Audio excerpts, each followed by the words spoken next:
Supreme കോടതിയിൽ നിന്നുള്ളൊരു ഉത്തരവാണ്. അതായത് വ്യാജ ഏറ്റുമുട്ടലുകളെക്കുറിച്ച് നിരവധി ആരോപണങ്ങൾ ഉയരുന്ന സാഹചര്യത്തിനാണ് അസമിലെ 117 കേസുകളിൽ അന്വേഷണം വേണമെന്ന് കോടതി പറയുന്നത്. അതിൽ മനുഷ്യാവകാശ കമ്മീഷന് നിർദ്ദേശവും നൽകിയിട്ടുണ്ട്. അജിം സർ, എത്രത്തോളം ഒരു കോടതിയുടെ ഇടപെടലിനെ എങ്ങനെയാണ് കാണുന്നത്?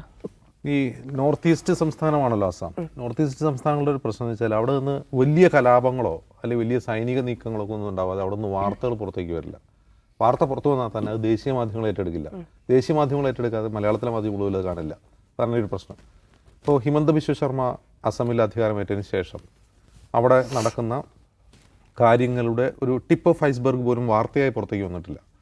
അവിടെ വലിയ തോതിൽ ഇപ്പോൾ നമ്മൾ യു പിയിലും മധ്യപ്രദേശിലും ഒക്കെ കാണുന്ന രീതിയിലുള്ള ബുൾഡോസർ രാജ് 4-5 വർഷമായിട്ട് അവിടെ നടന്നുകൊണ്ടേയിരിക്കുകയാണ്. ഈ ബുൾഡോസർ രാജ് എന്ന് പറഞ്ഞാൽ കെട്ടിടമല്ല പൊളിക്കുന്നത്. അവിടെ പൊളിക്കാൻ കെട്ടിടങ്ങളില്ല. ഈ പൊളിക്കപ്പെടുന്ന മനുഷ്യർക്ക് അവർ ഈ നദിയുടെ തീരങ്ങളിലൊക്കെ വെച്ചിട്ടുള്ള ഓലക്കുടിലുകൾ, വൈക്കോൽ മേഞ്ഞ പുരകൾ, ഇതൊക്കെയാണ് ഇടിച്ചു നിരത്തുന്നത്. അതിൻ്റെ ഒരു ഏറ്റവും ക്രൂരമായൊരു ദൃശ്യം നമ്മൾ കണ്ടത്, അങ്ങനെ ഒരു എവിക്ഷൻ ഡ്രൈവിനിടയിൽ പോലീസ് വെടിവെച്ച് വീഴ്ത്തിയ ഒരാൾ, മരിച്ചു കിടക്കുന്ന ഒരാളുടെ നെഞ്ചിലേക്ക് ഒരു ഫോട്ടോഗ്രാഫർ എടുത്ത് ചാടി തുള്ളുന്നൊരു ദൃശ്യം നമ്മൾ കണ്ടിട്ടുണ്ട്. അതാണ് അസമിൽ നിന്നുള്ള ഏറ്റവും വലിയ ദൃശ്യം. അത് അത്രയും ക്രൂരമായൊരു ദൃശ്യമായതുകൊണ്ടാണ് അത് വാർത്തയായത്. ഇതുപോലെ ദൈനംദിനം അവിടെ നടന്നുകൊണ്ടിരിക്കുകയാണ്, ദിവസേന നടന്നുകൊണ്ടിരിക്കുകയാണ് ഇത്തരം കാര്യങ്ങൾ. എവിക്ഷൻ ഒരു ബുൾഡോസർ രാജ് അതിശക്തമായി നടപ്പായിക്കൊണ്ടിരിക്കുകയാണ് അവിടെ. മറ്റൊന്നാണ് ഏറ്റുമുട്ടൽ കൊലകൾ. നമുക്ക് ഏറ്റുമുട്ടൽ കൊല നിൽക്കുമ്പോൾ ആദ്യം യോഗി ആദിത്യനാഥിന് ഓർമ്മ വരിക യു പിയിലെ കുറിച്ചാണ്.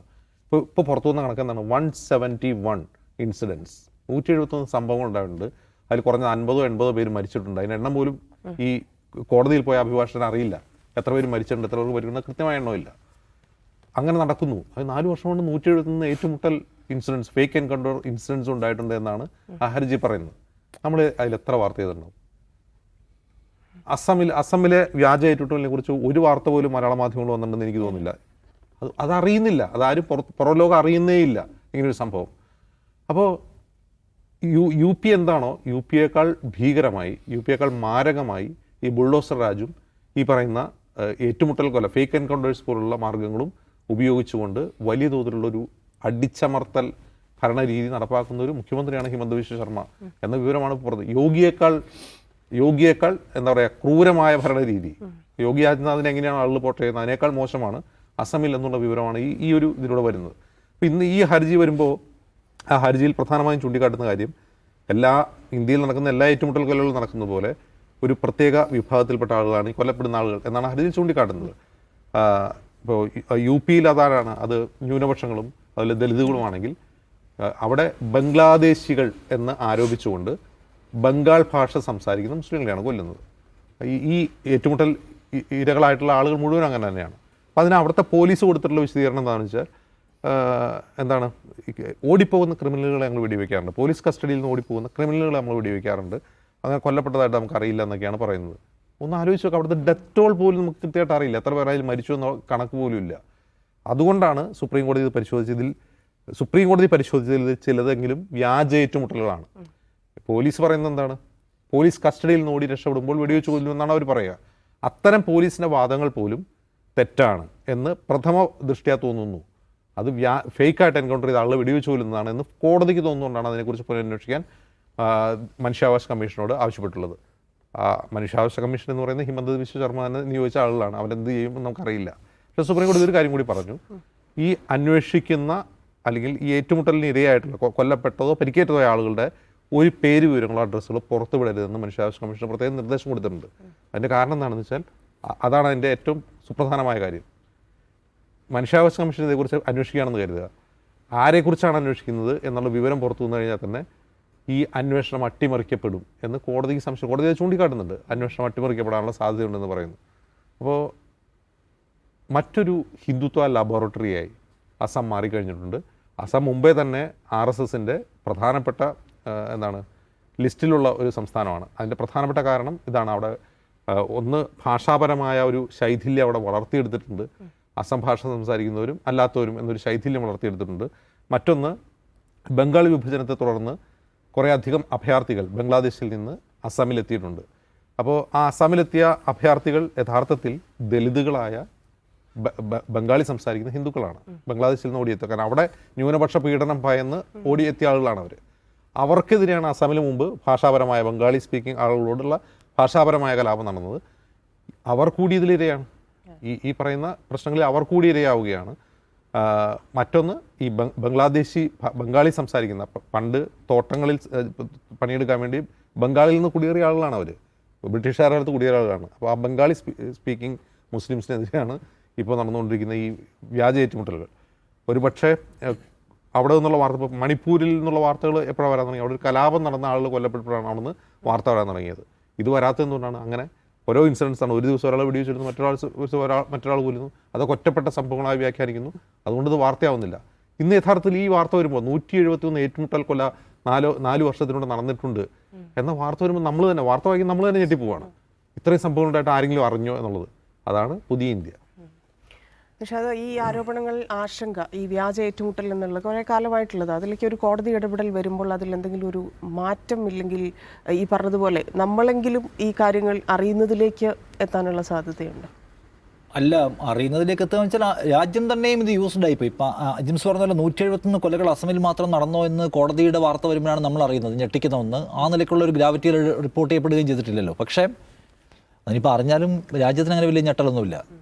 ചില ഏറ്റുമുട്ടലുകൾ, കൊലകൾ, അല്ലെങ്കിൽ ആളുകളുടെ വീട് തകർക്കലുകൾ, അന്യായമായി ജയിലിലടക്കൽ, ഈ പറയുന്ന സംഗതിയൊക്കെ യൂസ്ഡ് ആയി കഴിഞ്ഞു. എല്ലാവരും തന്നെയും, ഇരകൾ തന്നെയും അതിനോട് താതാത്മ്യപ്പെട്ടിരിക്കുന്ന ഒരു കാലത്താണ് നമ്മൾ ജീവിക്കുന്നത്. ആ പ്രത്യേകത ഉണ്ടല്ലോ.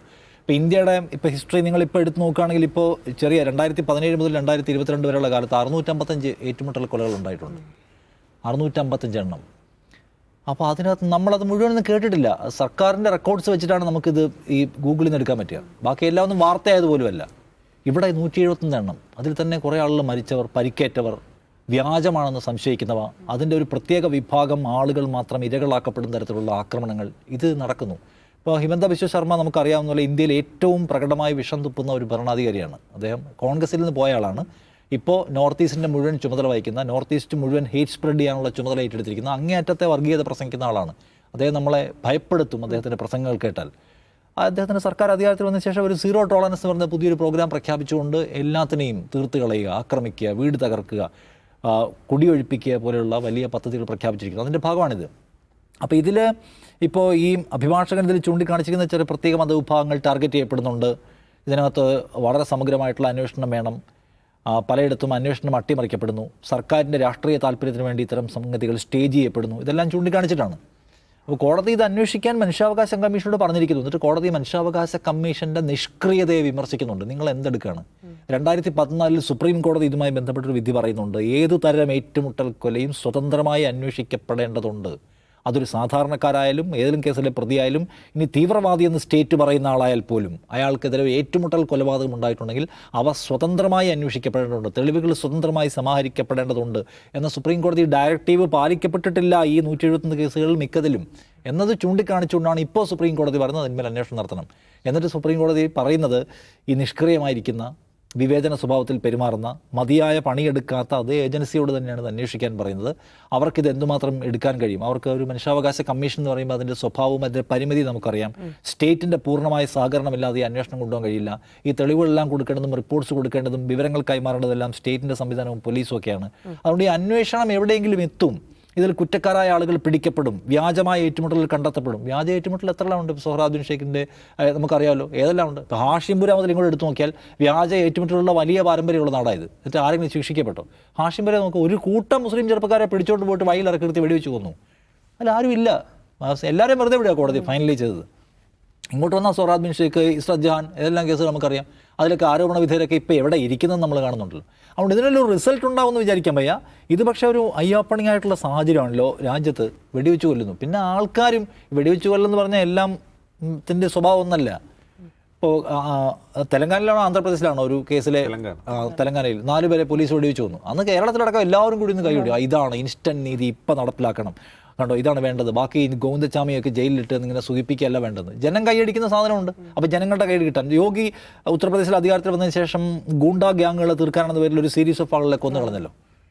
ഹോസ്പിറ്റലിൽ നിന്ന് ഇറങ്ങി വരുന്ന ആൾക്കാരെയൊക്കെ വെടിവെച്ച് പോലും നമ്മൾ കണ്ടാണ്. അപ്പോൾ പലതരത്തിൽ ഇതിനെ ഇത് ആളുകൾ നോർമലൈസ് ചെയ്യപ്പെടുന്നു. കൊല്ലേണ്ടതാണ്, അല്ലെങ്കിൽ ഈ ഭരണകൂടം കൊല്ലുന്ന എല്ലാവരും ശരിയായിരിക്കും, ഭരണകൂടം കൊല്ലുന്ന എല്ലാവരും തീവ്രവാദികളായിരിക്കും എന്ന മറ്റുള്ളൊരു സംഗതി ക്രിയേറ്റ് ചെയ്യപ്പെട്ടിരുന്നു. അതിനെതിരെ സംസാരിക്കാൻ പോലും പറ്റില്ല. സംസാരിച്ചാൽ നിങ്ങൾ രാജ്യദ്രോഹമാവും, നിങ്ങൾക്കെതിരെ ഗുരുതരമായ കേസെടുക്കും, നിങ്ങളെ അകത്തിടും. സിറ്റുവേഷൻ എന്താണെന്ന് മനസ്സിലാക്കാൻ ഇപ്പോഴത്തെ സുപ്രീം കോടതി ഇടപെടൽ ഗുണപരമായിരിക്കും. അതൊരു പെർഫെക്റ്റ് റിസൾട്ടിലേക്കൊന്നും പോകുമെന്ന് വിചാരിക്കാൻ കഴിയുന്ന ഒരു സാഹചര്യമില്ല.